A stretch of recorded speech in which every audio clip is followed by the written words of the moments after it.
obrigatoriamente, como existe cá em Portugal, a serem eles a decidirem que tipo de agricultura que vamos fazer em certas regiões. Daí a palavra permacultura. É a permanência da agricultura e da cultura. Para trás do design tem que haver sempre uma ética, porque pode haver um design, mas pode não ser utilizado da melhor maneira possível. Então a permacultura constitui três éticas básicas, que é o cuidado da terra. A permacultura como um sistema de design é baseada nas leis da natureza, como eu já disse. O objetivo é trabalhar com a natureza e não contra ela. Sempre que o homem tenta ir contra aquilo que a natureza proporciona, está a ter uma luta em que vai perder, de certeza absoluta. Gasta muito mais energia, é o que tem acontecido. A evolução natural da natureza não é? Tem evoluído e tem chegado a um pico que nós temos andado a devastar, por muitas vezes lutamos contra ela. Daí a utilização dos pesticidas, tudo que foi falado pelo Michel explica muito bem a necessidade de não trabalhar contra a natureza. Uso planeado dos ciclos para que estes possam ser completos e assim diminuírem o lixo. O que significa isto? É que quanto mais fechado for um ciclo, porque na natureza os ciclos são todos fechados, não é? O final de um produto é sempre o início da alimentação de algum ser. E aí criar aquele complexo sistema sinergético. Quando nós tentamos, mesmo com todas estas técnicas de design, implementar um ciclo fechado, o mais perto da natureza estamos a nível de interação. Por isso tentamos sempre fazer com que qualquer fator ou qualquer projeto tenha consigo a ideia de que tem que fechar o ciclo. Nunca pode ter um produto final que não é utilizado para alguma coisa. É uma base muito forte na permacultura. E depois, vindo daí, a forte visão de uma mínima utilização da terra para as nossas cidades, para as nossas necessidades, para que se possa voltar a devolver a terra à natureza. Cuidar das pessoas. Cuidarmos de nós próprios, não só como indivíduos, mas também como parte de uma comunidade maior.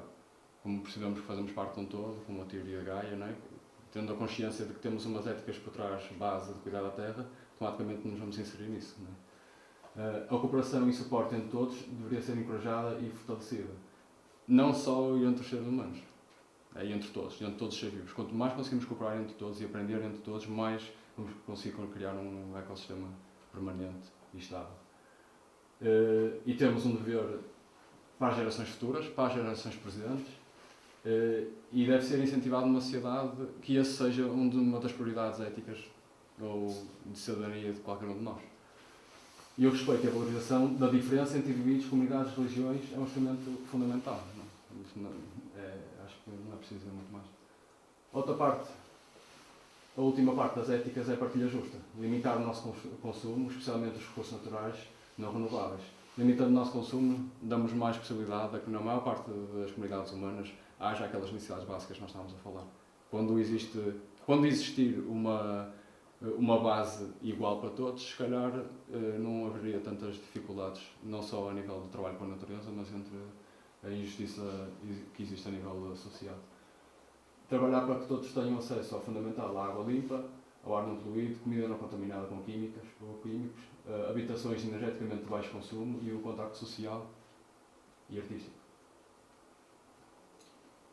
Então, depois de termos percebido estas éticas da permacultura, tentamos implementar alguns princípios da permacultura. É um processo de design baseado na observação, na experiência adquirida pelos ancestrais e pela prática local, em combinação com as novas tecnologias e, sobretudo, pela cooperação entre todos os elementos da Terra. Trabalhar com a natureza, aumentando a biodiversidade. Todos os elementos são multifuncionais. Como eu estava a explicar, posso dar um exemplo interessante. E o Michel a seguir também vos vai dar exemplos práticos disto que eu estou a falar, por isso depois vocês vão conseguir ver isto na prática a funcionar. Mas se nós, por exemplo, quisermos fazer uma estufa, temos a necessidade de fazer uma estufa, não é? para pôr lá umas sementes, para termos sementes em altura fora da época. Podemos pensar que vamos criar uma estufa isoladamente, só com esse intuito e com esse princípio. Mas depois, se fores olhar para a estufa como um objeto multifuncional, tu podes usar essa estufa por muitos outros benefícios. Por exemplo, queres aquecer a tua casa, metes uma estufa para o lado da casa virada a sul, aumenta o calor da estufa, a casa fica mais quente e não perde tanta energia. Mais uma função que tem. Queres ter uma casa de banho ou um chuveiro que tenha uma temperatura ambiente agradável? podes pôr chuveiro dentro da estufa. E se queres usar outro recurso que sai do chuveiro, que é a água, se for com produtos biológicos, não é? Podes usar a água que sai do chuveiro para tu regares as tuas sementes. Por isso, conseguem perceber que usando uma função em vários elementos, que cria uma dinâmica bem interessante. Então, sendo todos os elementos multifuncionais, fecha-se o ciclo. Daí está a criação de ciclos fechados. E para conseguirmos pôr estes designs em funcionamento, precisamos de ferramentas e de planeamento. Agora vamos falar um bocadinho dos processos de design que a permacultura utiliza. É um processo de design que é sempre ecológico, com aquelas bases que nós falamos éticas, que através da observação ajuda a criar um plano de ação mais produtivo, que preencha as nossas necessidades e que polua menos.